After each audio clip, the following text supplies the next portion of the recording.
कृपया अपने नेत्रों को बंद कर लीजिए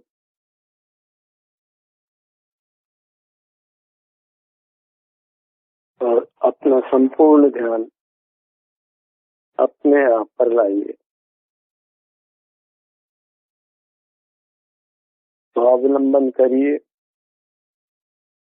परावलंबन को प्रयत्न पूर्वक छोड़िए।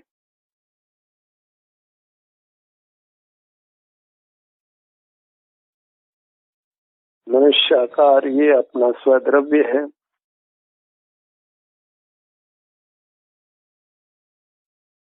मूर्त से मिला हुआ, बंधा हुआ,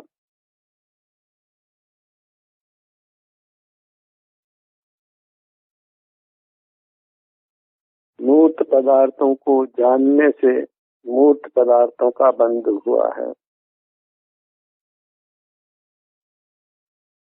और मूर्त कर्म के उदय से हमारे भीतर वेदना उत्पन्न होती है जो हमारे सुख का घात करती है।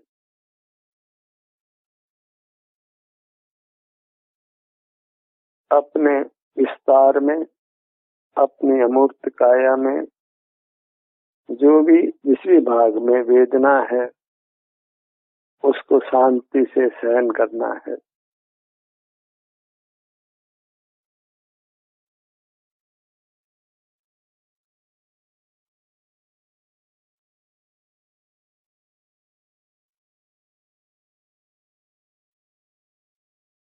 अपने सर्वांग मुद्रा को थोड़े थोड़े स्थान से अंग अंग कर, उपांग उपांग कर वेदन में लीजिए।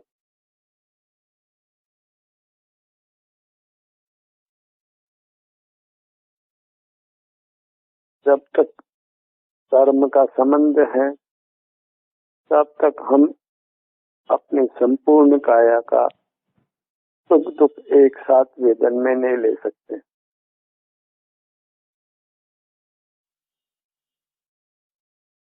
सूक्ष्म भाव की ये स्थिति है। कर्म क्षय होने पर अपने सर्वांग में एक साथ आनंद का अनुभव होता है। यही मोक्ष का स्वरूप है, हमारा शुद्ध स्वरूप है।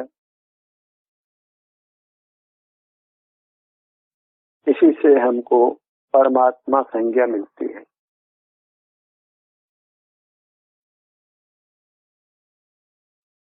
तो इन सारे जीव निराकर मुक्त जीव होते हैं।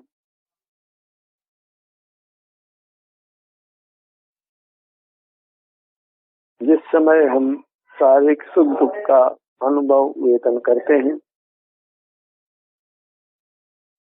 उस समय इंद्रिय ज्ञान रुक जाता है। इंद्रिय ज्ञान का निरोध होता है और इंद्रिय ज्ञान का निरोध होने के साथ ही कर्मों का संवर, कर्मों का आना रुकता है और बद्ध कर्म नष्ट होने लगते हैं। बद्ध कर्म अबद्ध रूप होने लगते हैं।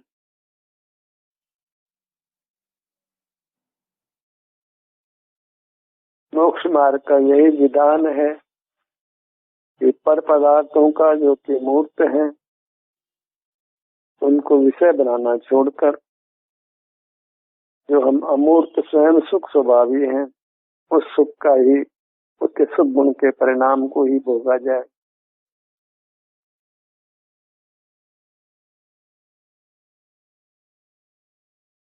जो आनंद की छाया हमको मूर्त पदार्थों में दिखाई पड़ती है वही हमारा मोह है, भ्रम है।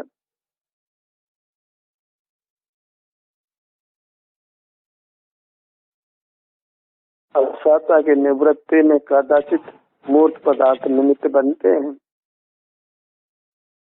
और इस कारण हम मूर्त पदार्थों के पराधीन होते जाते हैं। मूर्त पदार्थों की वांछा करने लगते हैं।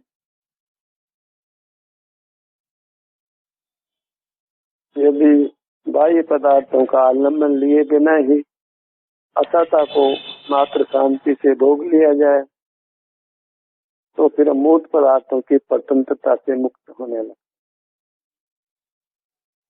और इस क्रम में काफी समय लगता है, बहुत अभ्यास की आवश्यकता होती है। परावलंबन छोड़ने में और स्वावलंबन पूर्ण स्वावलंबी होने में काफी समय लगता है, काफी अभ्यास की आवश्यकता होती है, काफी यत्न करना होता है।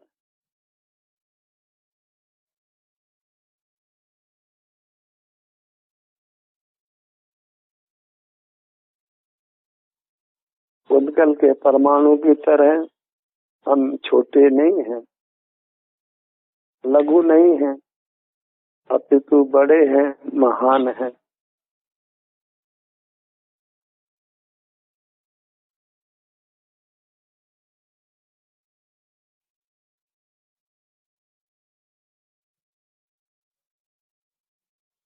संसार अवस्था में हम कर्मों के नाना प्रकार के कर्मों के उदय से नाना आकारों को धारण करते हैं। और जब बहिर्मुख होते हैं तो नाना प्रकार के परिणाम उत्पन्न होते हैं। पर यदि अंतर्मुख हुआ जाए, बहिर्मुखता नहीं की जाए, तो फिर हमारा कोई भी आकार हो, उससे हमारे शांति के अनुभव में कोई अंतर नहीं पड़ता। कर्मों का संवर निर्जरा के विधान में कोई अंतर नहीं पड़ता। तो हम किसी भी आकार में हो, किसी भी योनि में हो, अमूर्त पदार्थों का अवलंबन कर उनका जानना छोड़कर, उनका सेवन छोड़कर हम अपना ही अनुभव किया करें। अपने ही सुख दुख का परिणाम जो इस वर्तमान में मौजूद है, अपने विभिन्न अंगोपांगों में उसका संवेदन किया जाए, तो इसी विधि से हम कर्मों के बंधन से मुक्त हो सकते हैं। सुख स्वभाव वाले जीव को सुख गुण के पर्याय के द्वारा ही ग्रहण किया जा सकता है। जैसे मूर्त पदार्थों को उनके स्पर्श रसगंध वर्ण की पर्याय से ग्रहण करते हैं, ऐसे ही अपने सुख स्वभावी जीव को अपने सुख गुण के पर्याय से वो साता साता रूप है, उसी के अनुभव के द्वारा ग्रहण किया जाना चाहिए। इससे असाता की वृत्ति क्रम से समाप्त होने लगती है और अपने शाश्वत सुख की उत्पत्ति होने लगती है। इसके लिए कोई साता वेद में कर्म की आवश्यकता नहीं होती, किसी कर्म की आवश्यकता नहीं होती, क्योंकि वह हमारा स्वरूप है। साता वेद में कर्म का उदय का इतना ही कार्य है कि उसके उदय के समय असाता वेदना का उदय नहीं होता, वेदना नहीं होती। सुख उत्पन्न करने में उसका कोई कार्य नहीं है, उसका कार्य बस वेदना के निरोध मात्र है। और जब हम अपने क्षेत्र के सन्मुख ठहरते हैं तो फिर एक आनंद की वृत्ति, सुख की वृत्ति नूतन प्रकट होती है, तो उत्तरोत्तर बढ़ती है। अपने सन्मुख होते राग द्वेष का निरोध तो होता है, इंद्रिय ज्ञान का निरोध तो होता है, संपूर्ण सुख की उत्पत्ति नहीं होती। जो जो कर्म की निर्जरा होती जाती है, बंधन हल्का होता जाता है, तो हमारा सुख स्वभाव प्रकट होने बढ़ता जाता है। तो हमें इन शुद्धि के कई श्रेणियों में से गुजरना होता है। जितना जितना हम अपने सन्मुख होते जाते हैं, बहिर्मुखता छोड़ते जाते हैं, उतना उतना शुद्धि प्रकट होती जाती। हमारे सुख में उत्तरोत्तर वृद्धि होती जाती है, प्रतिकूल प्रसंग कम बनते हैं, लोग कम सताता है, लोग का उदय मंद रहता है, असाता का उदय मंद रहता है। उपयोग रहने पर, उपयोग बाहर रहने पर इंद्रियों की कुशलता से निर्मल ज्ञान होता है। कार्य क्षमता भी विशेष होने से हम बाहरी कार्य को अच्छी तरह से कर पाते हैं। जो जो हम अनुभव का पुरुषार्थ बढ़ाते हैं तो कर्म क्षीण होते हैं। बहिर्मुख अवस्था में हमारा लौकिक जीवन सुंदर होता है। जब संपूर्ण बहिर्मुख अवस्था मिटती जाती है तो फिर संपूर्ण आनंद होता है। वहाँ लौकिक अनुकूलता का प्रसंग नहीं होता, लौकिक जीवन नहीं होता, एकांत पारलौकिक जीवन होता है जो शादी शांत होता है, शादी अनंत होता है। मोक्ष का प्रारंभ तो है लेकिन मोक्ष का अंत नहीं है। संसार का अनादिपना है लेकिन संसार शांत है, संसार का अंत है। अनादि का संसार तो गया, अभी जो संसार है हमको उसे समाप्त करना है, उसको शांत करना है और उसका एक ही तरीका है कि हम स्वावलंबी बने। तो पराधीनता से मोक्ष प्राप्त नहीं होता है, अपनी वस्तु को सीधे उपलब्ध किया जाता है। अपनी वस्तु को पाना ही मोक्ष है, मोक्ष का मार्ग है। जब हम बाह्य पदार्थों को विषय बनाना बंद करते हैं, उनमें सुख की भ्रांति को छोड़कर उनसे संपर्क तोड़ते हैं, व्यवहार तोड़ते हैं, तो फिर अपने में उपस्थित हो जाते हैं और अपने शांति का अनुभव होने लगता है। काम तो इतना ही करना है कि इंद्रिय ज्ञान का निरोध करके हमें हमारे सुख स्वभाव की जो भी वर्तमान स्थिति है उसको भोगते रहना है। एक की तरफ लोकालोक है, बाहर का लोक है, नाना पुतलों से भरा हुआ, नाना जीवों से भरा हुआ, सभी सारे जीवों से मूर्त से बंधे हुए संसारी जीवों से। एक तरफ हमारा चिल्लोक है, प्राप्त है के बराबर अपने संवेदन से उपलब्ध होता है, ग्राह्य होता है। इसलिए ये करना है कि एक अपनी वस्तु है, एक अपनी वस्तु नहीं है।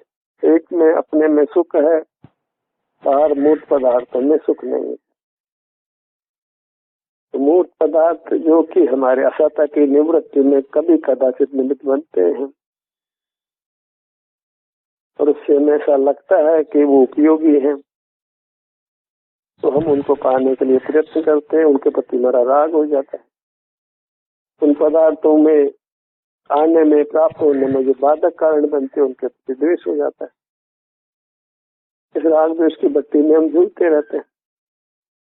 तो अपने दुखों की निवृत्ति के लिए जो बाह्य पदार्थों का अवलंबन लेते हैं, चाहे भूख हो, चाहे प्यास हो, चाहे सर्दी हो, चाहे गर्मी हो, रोग हो, अन्य नाना प्रकार की वेदनाएं हमारे भीतर खड़ी होती है। तो उसके निवृत्ति के लिए जो हम बाह्य पदार्थों का अवलंबन लेते हैं उसको स्वानुभव के प्रयत्न के द्वारा उत्तरोत्तर कम करते चले जाए। असत्ता तो खड़ी होती है और उसकी निवृत्ति हम बाह्य पदार्थ से करते आए हैं। उसमें स्वतंत्रता लगे, पराधीनता लगे और उसका कोई अंत नहीं आता है। चाय की इच्छा भी, चाय पी लेते हैं तो चाय की इच्छा तो मिट जाती है, फिर आगामी काल में चाय की इच्छा पैदा होती है। स्वतंत्रता से जब हम असत्ता की निवृत्ति करते हैं वो तात्कालिक रूप से तो असत्ता मिट जाती है, फिर उससे अधिक शक्ति के साथ उभर कर प्रकट होती है। तो मूल से उखाड़ना जरूरी है। असत्ता को मूल से उखाड़ने के लिए हमें उसका शांतिपूर्वक अनुभव करना, और ये एक दिन में नहीं हो सकता है। हमारे में इतनी सहिष्णुता एक दिन में नहीं आ जाती, उसके लिए अभ्यास चाहिए। धीरे धीरे हम प्रयत्न करें कि हमारे में जो भी सत्ता का प्रसंग उपस्थित होता है उसको हम सहन करके ही उसके निवृत्ति के लिए परावलंबन नहीं करें। शक्ति प्रमाण इसको करें, उस शक्ति नहीं हो तो स्वाधीन होने के इस मार्ग की श्रद्धा करें कि असत्ता को हम शांतिपूर्वक सहन कर लें, उसके निवृत्ति के लिए पर पदार्थों का अवलंबन नहीं लें। नहीं बर्दाश्त होता है तो हम अवलंबन लेते हैं, बर्दाश्त न हो तो हम अवलंबन नहीं लें। और बाकी अवलंबन नहीं लेना एक अच्छी बात है, इसकी श्रद्धा करें।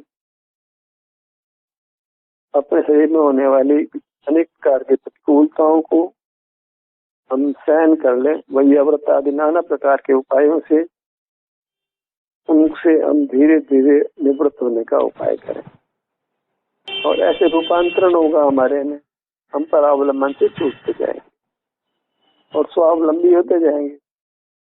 तो फिर जो असहता उत्पन्न हुई थी वो लौटकर पुनः नहीं आएगी, धीरे धीरे असहता का कारण नहीं बनेगा। असहता की निवृत्ति बाह्य साधनों से की जाएगी तो असहता का कभी अंत नहीं होगा, तो हम परावलंबी बने रहेंगे। भले लोक में असहता की निवृत्ति बाह्य पदार्थों से कर लेने को अच्छा माना जाता है, मोक्ष मार्ग में कोई परावलंबन अच्छा नहीं है। हमारे द्वारा उपादित कर्म को हमें सहन करना चाहिए, उसके उद्देश्य को सहन करना चाहिए, और इस प्रकार उस कर्म को विदा करना चाहिए। उस कर्म को दबा देने मात्र से हम असहता से निवृत्त नहीं होते। बाह्य पदार्थों के अवलंबन से वो कर्म हमारे साथ बंधा रहता है, दब जाता है। पानी में मिट्टी बैठ जाए, मान लो फिटकरी आदि डालने की, लेकिन फिर पानी हिलता है तो फिर मिट्टी बाहर पानी में घुस जाती है, तो उस मिट्टी को निकाल ही दिया जाए छान करके किसी अन्य उपाय से, बिना फिटकरी का अवलंबन लिए हुए, बिना उस मिट्टी को नीचे बैठाए हुए, किसी उपाय से जो मिट्टी को हम बाहर ही कर देते हैं तो पानी गंदा नहीं होता। यहाँ स्वानुभव के प्रयत्न से हमें उस कर्म के विपाक को निकाल देना, दबाना नहीं। कर्म का विपाक कर्म हमारे द्वारा संचित है तो हमें उसको भोगना चाहिए, अन्यथा आप ऋण नहीं हो पाएंगे, अपने अपराध मुक्त नहीं हो पाएंगे। अपराध मुक्ति का उपाय यही है कि अपराध के दंड को शांतिपूर्वक भोग लिया जाए, क्योंकि ध्यानाभ्यास में हम अपने सन्मुख होते हैं, तो अपने सन्मुख होते हैं तो अपने नशा का विपाक होता है। सहज स्थिति है, जब अपने सन्मुख होते हैं तो कर्म में उथल पुथल मचती है। कुछ कर्म बगैर फल दिए जाता है, कुछ कर्म उदय पाकर फल देता है, और कभी तीव्र उदय दिया जाता है। तो ध्यानाभ्यास में आपको कभी ध्यानाभ्यास के समय, ध्यानाभ्यास के कारण असहता चेतनी कर्म का तीव्र विपाक हो सकता है। इसको हम उदीर्णा कहते, कर्म के तीव्र उदय, कर्म को तीव्र उदय में लाकर खिलाया जाता है, तीव्र उदय में आकर खिंचता है वो। तो हमें अपने सन्मुख होने पर जो भी असहता वेदनी कर्म का उत्पाद होता है उसको सहन करने की शक्ति, भावना, संकल्प लगाना होगा। सब संकल्प होना होगा कि मुझे स्वावलंबी रहना है, कोई वेदना हो तो भी वेदना को सहन करना है और परावलंबन से बचना है। जैसे इंद्रिय आंखों को नहीं खोलना है, मन से नहीं सोचना है, दवा आदि का सेवन नहीं करना है, केवल अंतर्मुख बने रहना है। माने जो भी स्थिति है उसको सहन कर लेना है शांति पूर्वक। ये हम कर लेते हैं तो कभी किसी समय हम मुक्ति को पा लेंगे, नहीं तो अनंत काल तो चला गया, हम फैल हो गए, मोक्ष पाने में सफल नहीं हुए। हमने निरंतर असफलता को देखा, आज तक मोक्ष हुए फल को हम प्राप्त नहीं कर पाए। सुखी होने के प्रयत्न में हम हमेशा ही अब तक फेल होते आए। बंधन जब तक है तब तक हम दुखी हैं, तो दुखों से अपने आप को मुक्त नहीं कर पाए। अनंत काल हमको मिला, दुख को मुक्त होने के लिए हमने बाह्य पदार्थों का अवलंबन स्वतंत्र होकर किया, और सुख की खोज बाह्य पदार्थों में, इन पदार्थों के सेवन से हमारे इन दुखों की मुक्ति हो जाती है। ये अनुसंधान करते रहे। बाह्य पदार्थों को हम स्वाधीनता से बगैर रोक टोक के हम उनका अवलंबन लेते हैं, इंद्रियों को बिना रोक टोक के खुला रखते हैं, खूब मन से विचार करते हैं, खूब याद भी करते हैं, मस्तिष्क का भी पूरा प्रयोग करते हैं, काया को हिलाना डुलाना, भागना तोड़ना, बोलना सब काम में लेते हैं। इन सब कामों में परावलंबन है, बोलने में भी परावलंबन है, देखने में भी परावलंबन है, इंद्रियों का भी है, इंद्रिय के विषय का भी है। तो जैसे हम परावलंबन की मूर्ति बन गए हैं, तो हमें अपने आप को स्वावलंबन की मूर्ति बनाना है। और पदार्थों के त्याग मात्र का नाम स्वावलंबन नहीं है, क्योंकि 2 पदार्थ को त्याग करेंगे 6 पदार्थ ग्रहण कर लेंगे, इंद्रियां तो खुली है।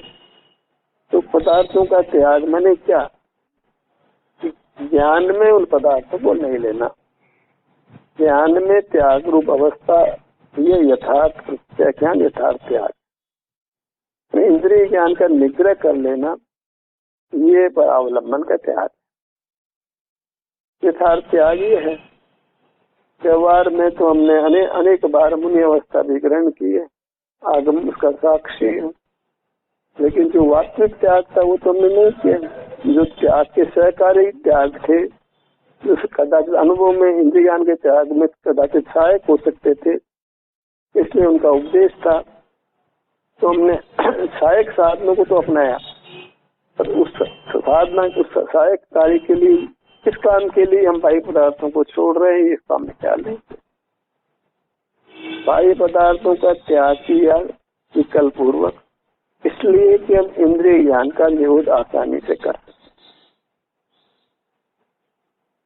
मूल त्याग का तो विकल्प खत्म हो गया, केवल बाह्य पदार्थों के त्याग में पूरी ताकत लगने लगी, तो फिर स्वानुभव का काम जो इंद्रिय ज्ञान के निरोध से होता है वो नहीं होता।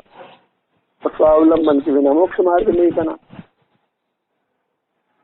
परावलंबन तब छोड़ा माना जाता है जब इंद्रिय ज्ञान का संपूर्ण निरोध इसी क्षण किया जाए, और उसके लिए संकल्प हो, भावना हो, इच्छा हो, वांछा हो कि मुझे मूर्त पदार्थों को विषय नहीं बनाना।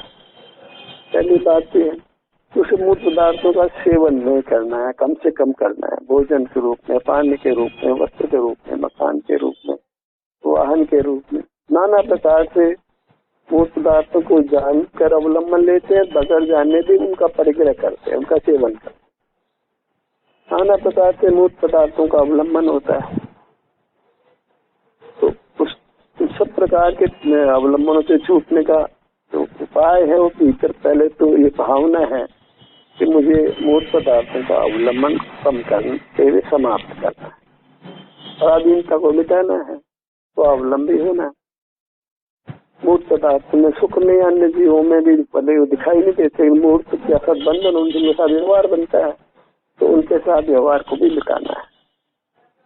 तो ये जब हमारे धारणा में होता है कि मुझे बहिर्मुखता को मिटाना है, तो फिर बहिर्मुखता मिटाने के प्रयत्न में हम अपना अनुभव करने लगते हैं, हमें अपना अनुभव होने लगता है अपने आप ही, तो मैं वही आत्मुखी हो जाते हैं। हमारी वृत्ति अपने सिर से पांव तक लौट आती है, और यहाँ जो भी स्थिति है उसका ही वेदन करके हम संतुष्ट रहने लगते हैं, हमको तृप्ति मिलने लगती है, संतुष्टि मिलने लगती है, निराकुल अनुभव में आती है, और ये मोक्ष का मार्ग बन जाता है।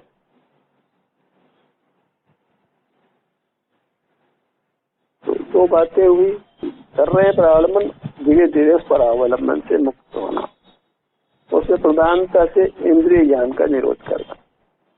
इस प्रयत्न में हम स्वावलंबी होने लगते हैं। कहीं तो हम रहेंगे, बहिर्मुख नहीं है तो हम अपना अनुभव करते हैं। मूर्त पदार्थों का जानना एक तरफ है, स्वानुभव दूसरी तरफ है, तीसरी स्थिति बनती नहीं। निद्रा के समय भी हम मूर्त पदार्थों को जानते रहते हैं, मूर्छा के समय भी मूर्त पदार्थों को जानते रहते हैं। जब तक हम स्वानुभव नहीं करते अपने शरीर में होने वाले आतंक शरीर में सुख दुख का अनुभव नहीं करते, तब तक नियम से निद्रा में, मूर्छा में, जागृति में मूर्त पदार्थ हमारे उपयोग का विषय बनते रहते हैं।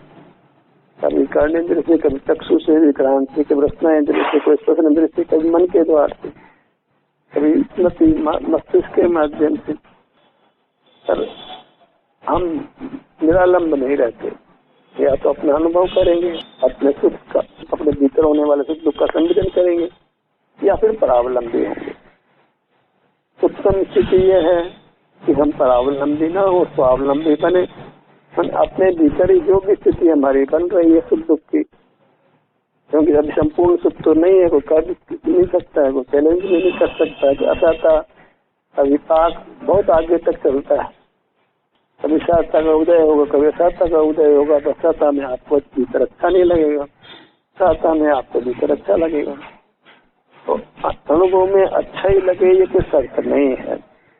अच्छा तो किसी माने में लगेगा कि हमको ऐसा ही नहीं सताएगी, राग द्वेष नहीं सताएगा, तनाव मानसिक तनाव नहीं होगा। पर अनुभव के समय शरीर में असाता नहीं हो, शरीर के किसी अंश में भाग में वेदना नहीं हो, ये संभव नहीं। ये तो है कि राग द्वेष नहीं होगा, विकल्प नहीं होगा, वो उस प्रकार का मानसिक तनाव नहीं होगा, मानसिक अतिविषाद नहीं होगा, इंद्रिय सुख दुख नहीं होगा। पर साता साता में से कोई स्थिति बनेगी, वेदना नहीं होगी ये बनेगा, वेदना होगी ये बनेगा। वेदना नहीं होने के साथ में जब आप अपने सन्मुख उन्हें अपना अनुभव करते हैं तो धीरे धीरे उत्तरोत्तर आपको अधिक सुख का अनुभव होने लगेगा। ये सब स्थिति मोक्ष मार्ग में बनती है और इसको वियोग के बल पर हम देखते हैं तो हमें उसका सिद्धांत दृढ़ हो जाता है। मोक्ष मार्ग का जब सिद्धांत होता है फिर आचरण करने लगते हैं। जब आचरण करने लगते हैं तो देर सवेर हम मोक्ष को पा लेते हैं। एक सिद्धांत की चर्चा हुई, इसी के साथ ये सत्र समाप्त होता है। आप सभी को साधुवाद के साथ में